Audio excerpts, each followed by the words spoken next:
This is David with the Paranormal Sessions podcast.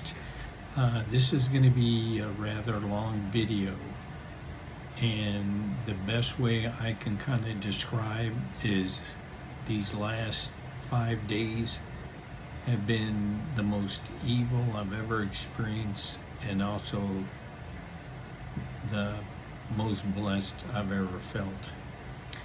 So I actually have to kind of go back a few years, so this way it'll eliminate any questions or concerns. So about 4 years ago, I'm exercising. I'm doing 6 miles a week on the treadmill. I lift weights. I play tennis occasionally. So a friend of mine, we were out walking. Well, actually, we had gone out to look at some. He was looking at potential sites to build his house. And when we went back to the car, for some reason it wouldn't start, and we weren't in cell phone range. So we had to walk basically back to, like, I think it was a Quick Mart, or I forget what it was.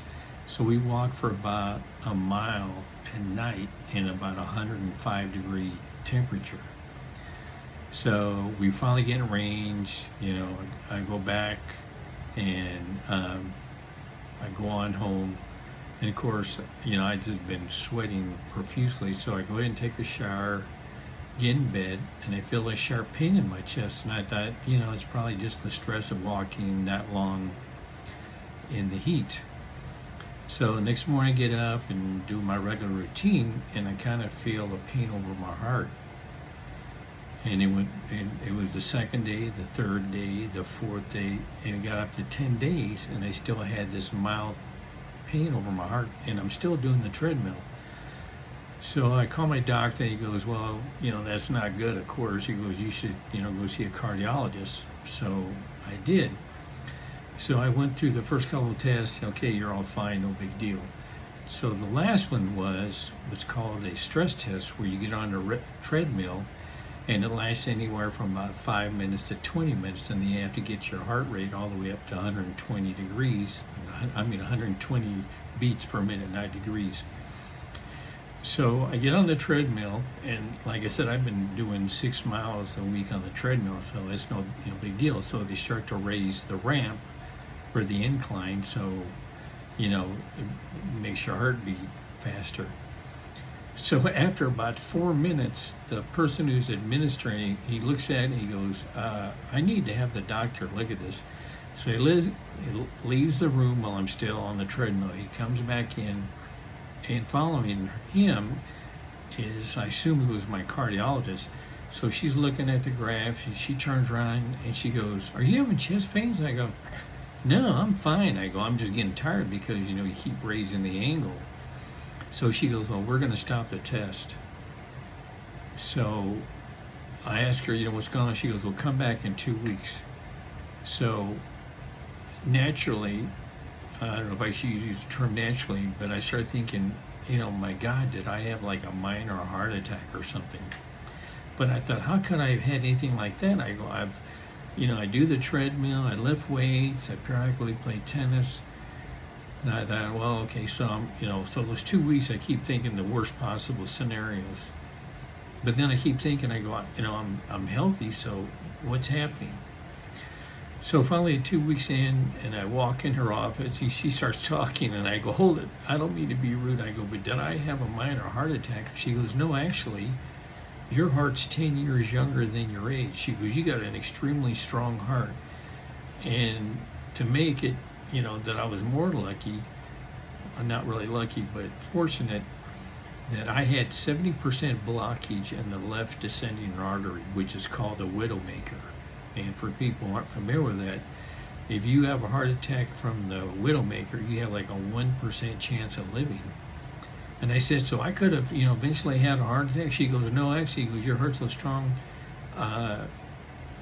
you would, you would have survived it, even though 99% of the other people, would die, but your heart's that strong. She goes, you're one of the few people that's actually going to go out better than you were coming in. And so, I got the stent, and so, every year I go see her, and she says, hey, you're doing great, keep, your heart's still strong and all that, just keep on doing what you're doing.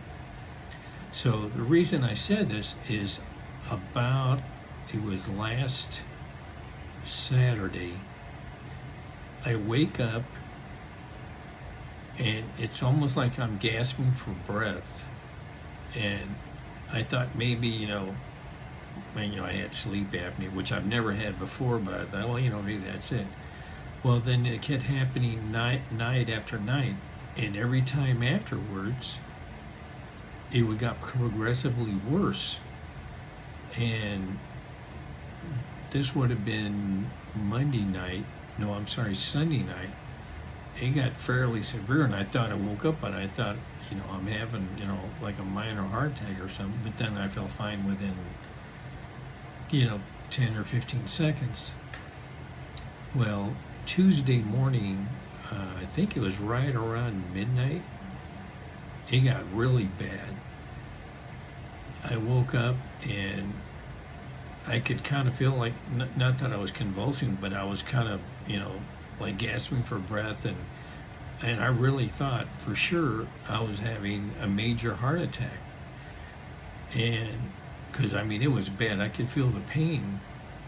And I'm thinking, maybe it's my time, to pass on, because, for people who are familiar, I had a near-death experience at age 5 and then a near-death experience at age 15. So I figure, any time after that is like extra, I shouldn't even live this long. So I'm laying on my back and I'm feeling this intense pain, and I'm starting to catch my breath and my head's just throbbing. And I'm thinking, maybe it's time, God's telling me it's time to pass on. So I lay back in bed and I tell God, I go, hey, if this is my time to die, then it's my time to die. I'm not going to sit there and try to beg for more time or whatever. I was really surprised how serene I was. I assumed this is my time to die in my bed. It's not like I didn't want to live another 30 or 40 years or whatever, but I just figure, God's giving me all this extended time, so, he's saying this is time to move on. So I laid back on bed and I go, okay, if you're going to take me, this is the time. I'm not, I lived longer than I should have, so I'm fine, if it's time for me to die. So I'm laying there, and eventually I start feeling a little bit better. And I start thinking, well, if I had like a major heart attack, how come the pain is going away and I'm starting to feel better? And I've known a couple of people who've had them, and they go, the pain doesn't go away. Once you have it, they take you to the hospital. But I start feeling better, and I thought, well, what's going on? So I happened to look to my left, and I see a black wall. It's like maybe 6-7 inches away from me. And I go, that's the shadow person. And I didn't think of it at that time, but about a week and a half earlier, before I started having all these like simulated heart attacks, I did the nightly ritual of connecting the other side and see what's around me. And that one day I connected it, and when I was ready to go to bed, and I see this man, and it looks like a man's face, but it's a little bit not deformed, but he's got like small horns, and it's all red, and it's not a bright red, it's kind of like a dull red. But he's just sitting there staring at me, doesn't move an inch, and all he's doing is just focusing on me. And it kind of gave me the creeps, but I thought, I didn't connect it that might be the shadow person. That's how he actually is, in his natural state, so to speak. And I didn't think anything else about it until that Tuesday, early morning. I see this black wall that's right next to me. It wasn't in the shape of a person. It was just like a black block of just blackness right next to me. And when I turned and looked, I go, this is all due to the shadow person. And I had read, that they say that, he can take your soul and all that, which, maybe that's possible. I don't know if that could, that could actually happen. But when I saw that all the terror that I went through, because I seriously thought about going, after about the third time, I thought about going to see my doctor and say, is there something wrong? But I just saw my cardiologist, annually. And when I saw her about 2 months early, she goes, you're fine, you're great, just keep on doing what you're doing. There's no issues. So I thought, how could the cardiologist say I'm doing great? And now I'm having all these simulated symptoms of like having a heart attack. And when I turned and saw him, I go, that's what the shadow person was. He was slowly trying to take my life, just because every night that it happened, because in the very beginning it was nothing really big, but every night it got progressively worse. And this last time, I think he was actually trying to end my life. And I feel bizarre. I mean, that I'm saying something this bizarre, but I really thought like that last night. I thought I was ready to die. That I was having a major heart attack, and that it was time to move on. God was calling me to pass on. But when I saw that black wall, I thought, I knew I was kind of underestimating the shadow person.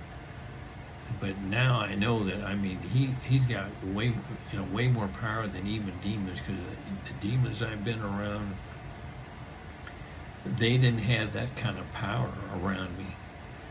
And when he's basically trying to end my life, because I thought for sure I was having a major heart attack and then I was just going to pass away. I didn't even think about it at all, about that it was related to the shadow person, until I happened to look after I start feeling better, and I look to my left and there's that black wall,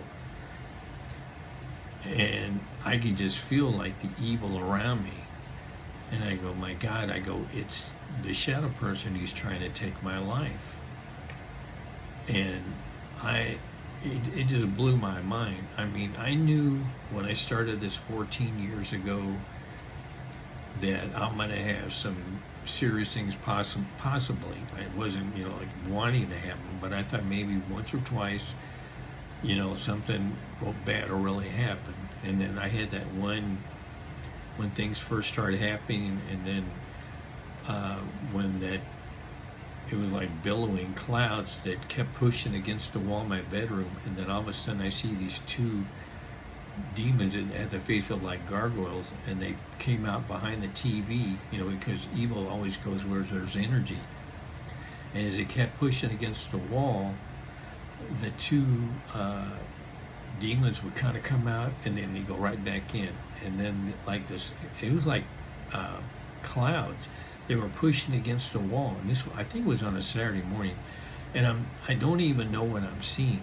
Because this happened within the first year, so I hadn't seen everything yet. And they kept pushing, and they'd come out and they go back in, and finally they pushed one more time, and they came out and they shot up through the roof, and I never saw them again. So I figured that was like the worst of the worst that I would ever see. But now with this shadow person,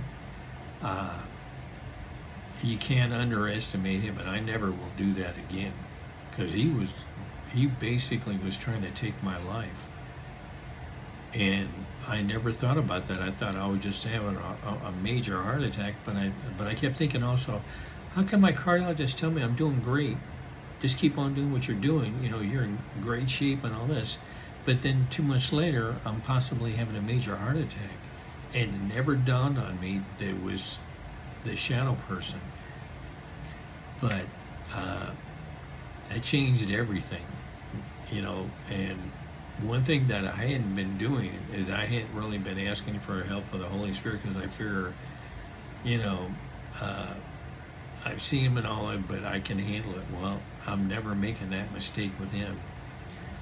So I immediately started asking for from help from the Holy Spirit, and I got some blessed candles again, and I started burning them. And so that first night I slept a lot better, and I never thought, in a million years that something that evil was trying to take my life. And I still trying to wrap it around, in my head, how this happened.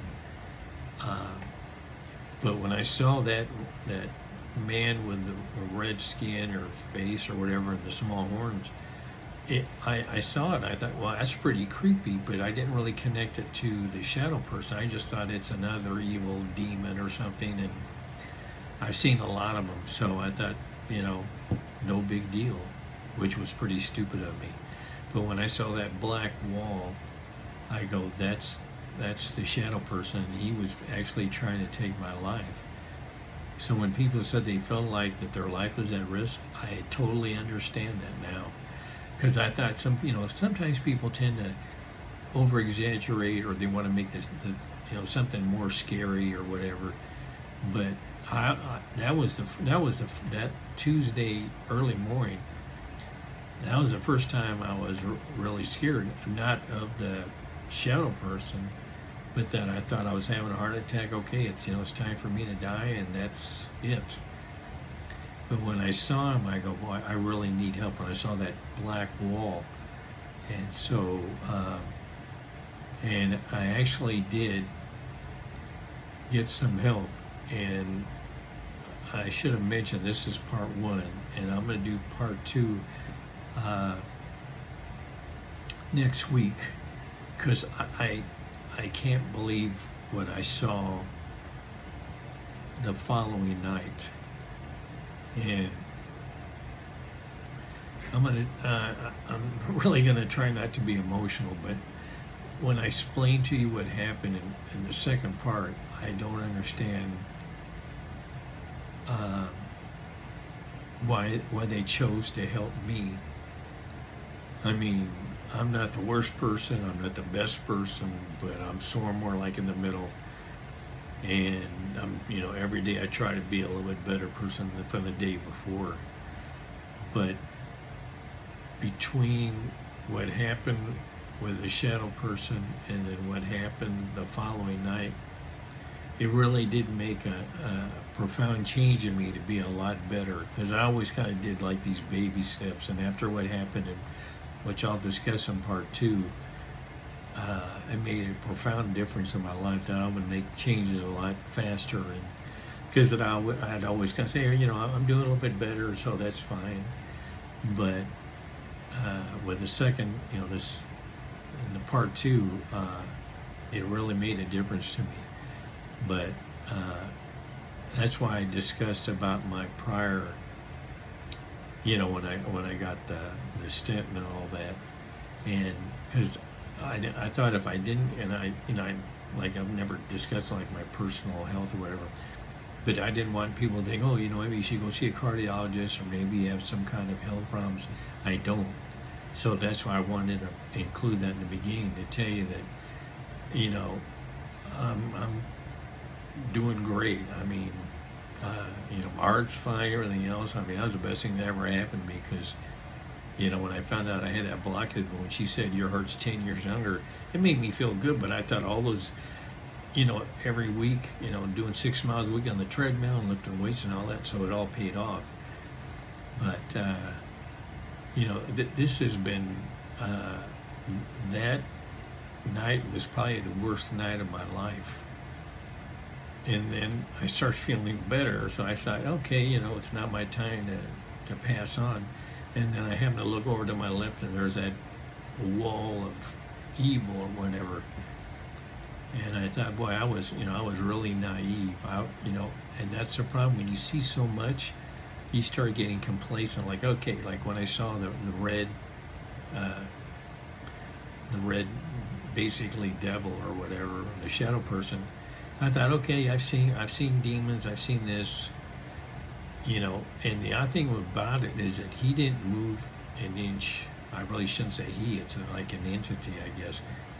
but it didn't move at all. No facial movements or nothing. It was like he was like in stone, and all he did was just look at me, and I looked at him for, I don't know, maybe 5 or 6 seconds, and then I went right to bed.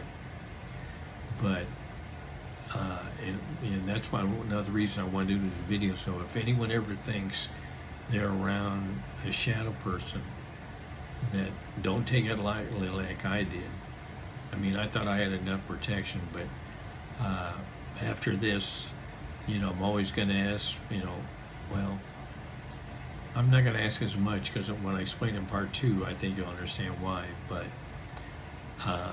this was an eye-opening experience. I never thought this would happen. I mean, I anticipated at one time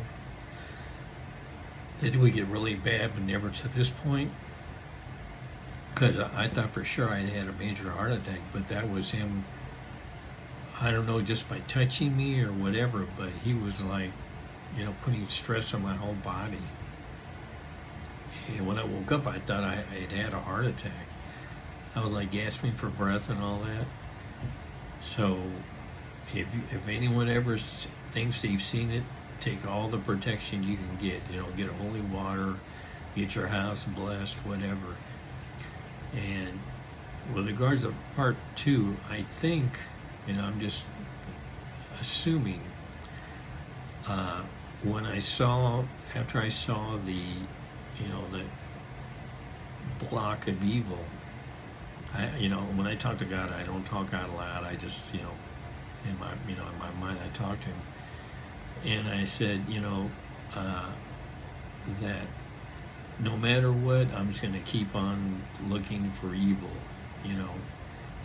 no matter how bad it gets. If eventually it takes my life 10 years from now, then it takes my life 10 years from now. I'm not going to worry about something's going to happen, and then, I'll die sooner than what I anticipated. Because those 14 years ago, when I asked God to prove He exists, He showed it, so I can't very well back out of it. I mean, I asked for proof and He gave it to me, so I feel it's my obligation that, no matter how bad it gets, and if that night, if I would have died knowing that it was because of that evil entity, and I knew I was dying, I wouldn't complain, because I go, that's part of the deal. I wanted proof, He gave me proof, and I'm going to keep on going no matter what. Like, I don't want to come across like I'm some martyr or something. But I knew when I first started this, no matter how bad it gets, whether it's next week, next month, or next year, I'm just going to keep on doing it and keep looking. Because I'm going to start going to some of these other haunted locations here fairly soon. But whatever happens, happens. I mean, I shouldn't have lived this long. I should have passed away when I was 5 years old and I got hit by the car. So, I'm just going to keep on going forward. So I don't want to act like I'm some, martyr or something. I mean, hopefully I'll live another 30 years or whatever. But I'm not going to stop because of this. Even though I was scared at the time, I had I was having a heart attack, at least I thought it was. That's different. But if it's with regards to that, I'm not going to wear it. Well, I'm going to take precautions, but I'm just going to keep on going forward. So this is a little bit longer than what I anticipated, but I'll do part 2. I'll probably do it on Tuesday, because I'm still trying to gather my thoughts about what I saw the following night, which is, I don't want to use the word bizarre, but I got to see other things that I've never seen before. So, but I appreciate everyone watching. Thanks.